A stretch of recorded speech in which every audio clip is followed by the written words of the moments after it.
akan membicarakan tentang Anies ya, karena menarik ya, seperti ini. Ini pandangan saya orang awam yang tidak bisa hitung-hitungan mengenai pemilu ya. Jadi ini membaca bahasa tubuh dengan Johnny G. Plate menjadi tersangka korupsi, Nasdem kacau, kemudian Surya Paloh panik, dan koalisi perubahan juga kacau, kan seperti itu.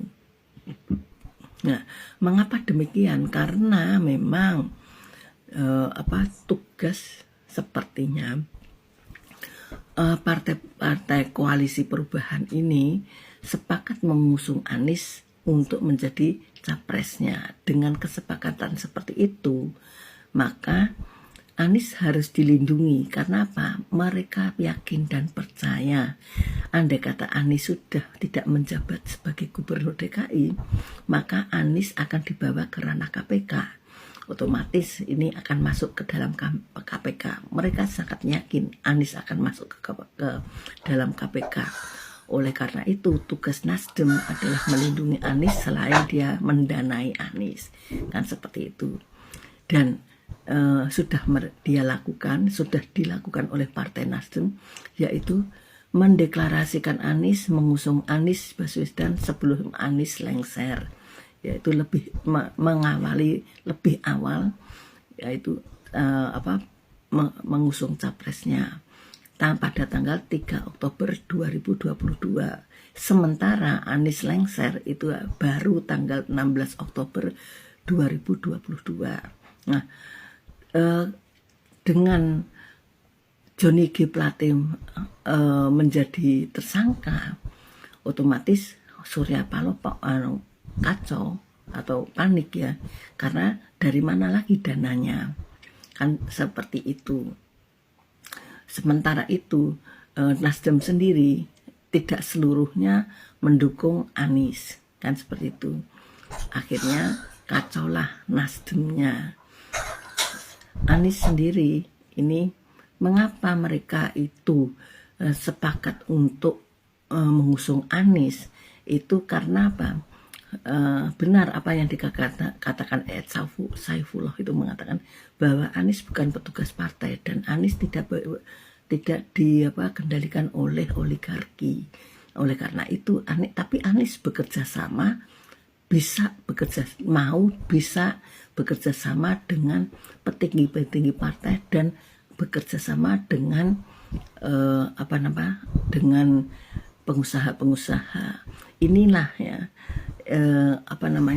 faktor inilah yang mengapa mereka mengusung Anies ya, mereka mengusung Anies seperti itu.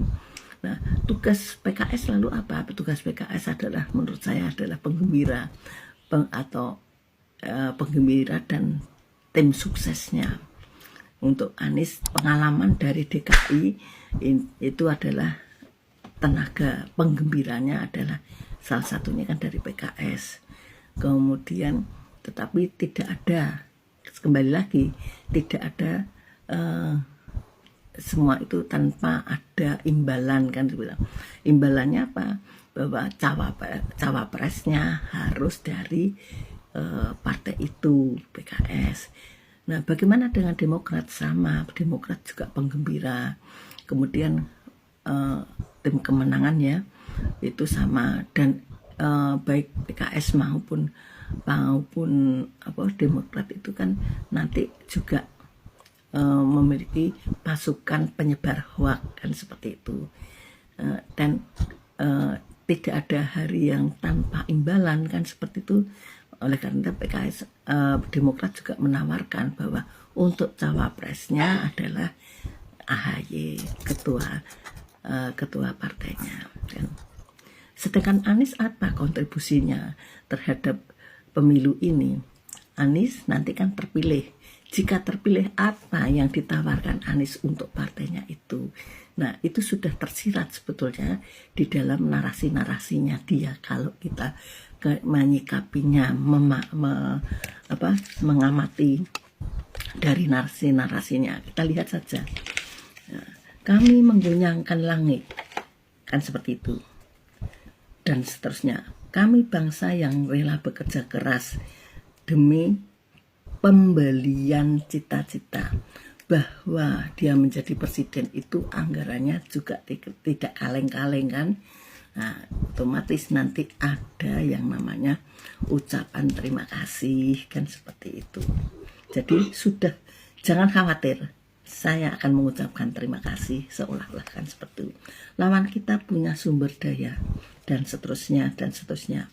Kita tunjukkan kekuatan spiritual untuk meraih yang dijanjikan negeri ini. Ya, negeri ini sebetulnya tidak menjanjikan, tetapi ya, karena semua sudah ditata oleh presiden yang sebelumnya, ya, maka kemakmuran harus dinikmati. Menurut saya kan itu. Kemakmurannya sekarang yang tinggal kita menikmati. Nah, yang dijanjikan oleh negeri ini yang gemah ripah loh jinawi itu tadi, itu yang harus kita nikmati. Jangan khawatir kan seperti itu. Tidak perlu pepatah seperti dulu kalau di zaman-zaman mudanya Anies kan gini. Jangan menuntut.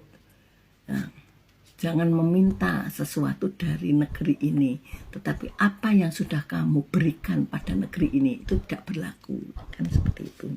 Karena negeri ini sudah dikelola dengan baik, tinggal mengambil buahnya, dikelola baik oleh presiden sebelumnya. Kemudian masalah mobil listrik. Mobil listrik di sini, kenapa Anies membawanya sebagai narasi, sebagai gagasannya? Dia menunjukkan bahwa mobil listrik itu nanti ada dua kemungkinan. Hilirisasi yang diperjuangkan oleh pemerintah sebelumnya bisa dibatalkan. Artinya akhirnya kembali bekerja sama dengan Uni Eropa. Jangan khawatir, nanti kita kerjasama lagi dengan Amerika. Semuanya akan dikirim di bahan mentah. Dan pemilik tambang jangan khawatir, kan seperti itu. Terus padahal kan kita tahu bahwa mobil listrik tidak beremisi. Seperti itu. Jadi itulah janji-janji Anies yang disodorkan ya, ditawarkan dia seperti itu, bahwa dia mau bekerja sama dengan para pengusaha-pengusaha. Dalam hal ini pengusaha tambang, otomatis pengusaha tambang itu adalah JK dan Surya Paloh sendiri, kan seperti itu. Jadi inilah yang dinamakan kenapa mereka koalisi perubahan mantap untuk mengusung Anies, karena Anies bisa bekerja sama. Itu saya kira ya. Dadah. Baik sahabat sekalian, kita sudah melihat dan menyaksikan bersama pernyataan atau statement yang dikeluarkan oleh Ibu Retno.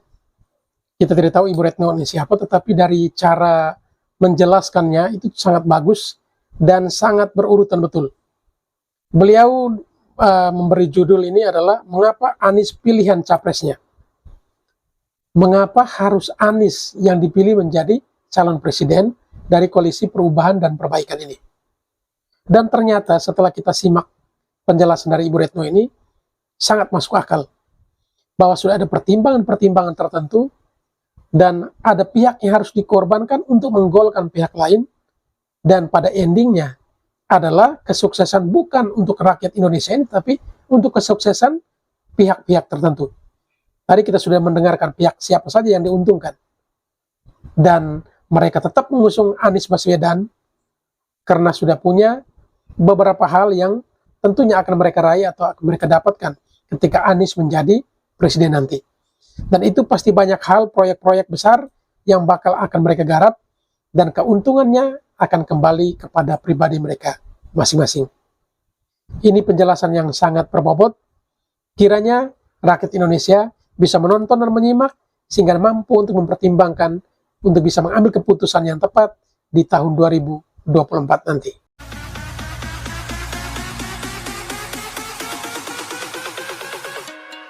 There's no pocket.